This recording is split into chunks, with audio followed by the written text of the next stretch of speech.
Hello, Your Honor, and everyone else in court. Mr. Marquardt, I hope that you are paying attention to what's being said, to what's happening in court today, and see it as an opportunity to turn your life around.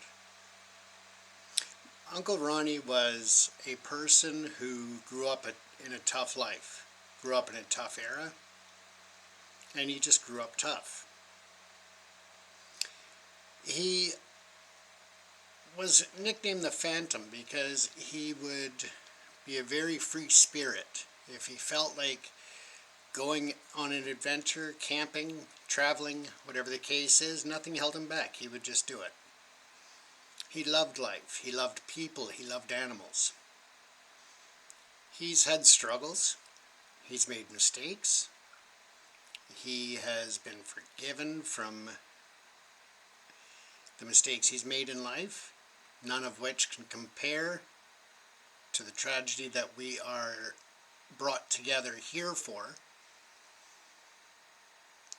And I can just know that he was a special man.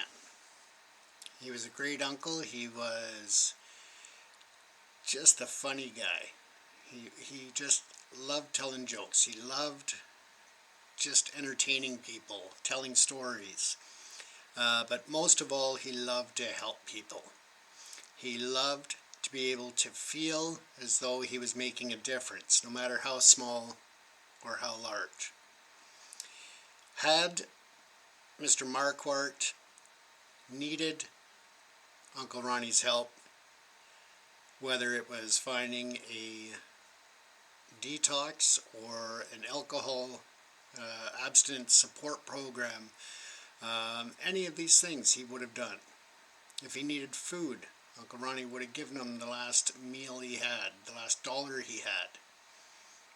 If he just needed someone to listen to him, Uncle Ronnie would have done that.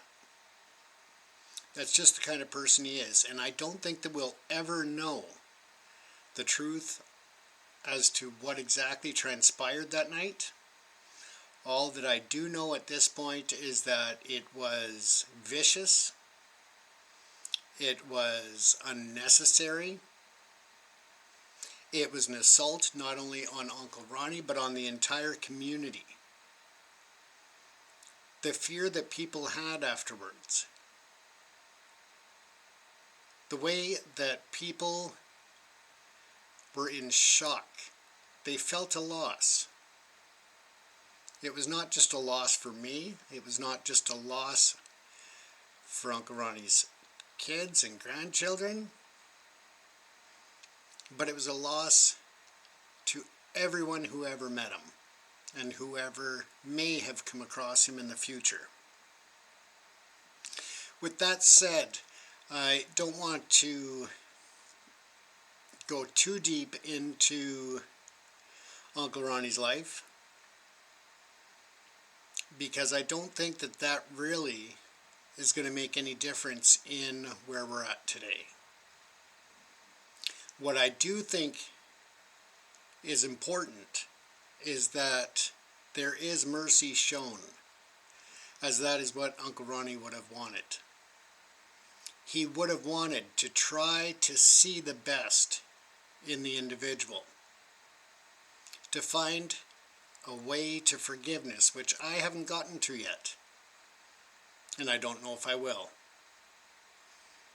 But I do understand what Uncle Ronnie would want, and as such I'm asking the court to not dole out punishment based on retaliation, not to be based on strictly punishment, but more about rehabilitation, which is something I think has gotten away from us in society. I think that all too often people are locked up and forgotten about. That rehabilitation is a word that needs to be brought back when it comes to incarceration and criminals trying to steer their life in a better direction. And I can only hope that Mr. Marquardt finds the programs and the assistance that will help him to reach that goal. I don't want for him to look forward to a life in prison, but instead to look at his life beyond prison. Use it as a stepping stone to make yourself a better person when you come out.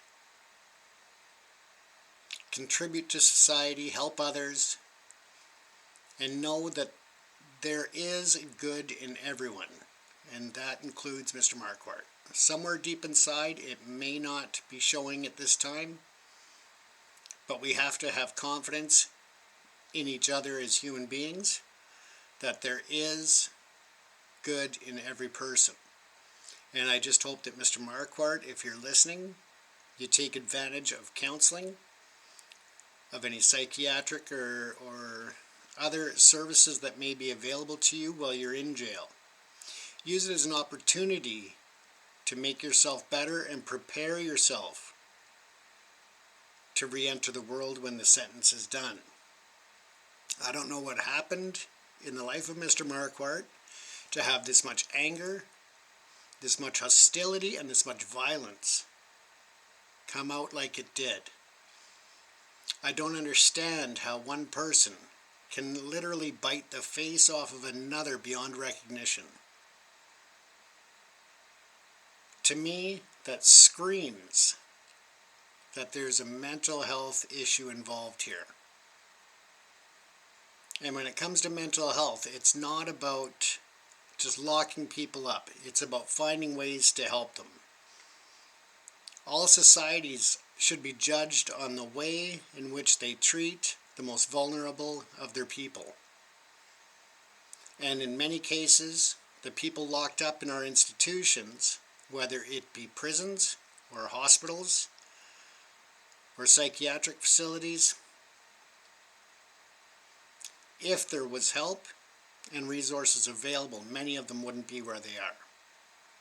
So Mr. Marquardt, I would like to say I wish you well, but that's not something I'm able to do at this point, but I do wish you success in turning your life around. Your Honor, I do ask that the consideration be made in what Uncle Ronnie would have wanted, and that whatever sentence is handed down, that it includes intensive, psychiatric, and other services, because I think that's going to be key to Mr. Marquardt's recovery and better contributions to society later in life. I am James Cousineau, the nephew of Ron Graham, and I thank you for taking the time to listen to what I had to say today.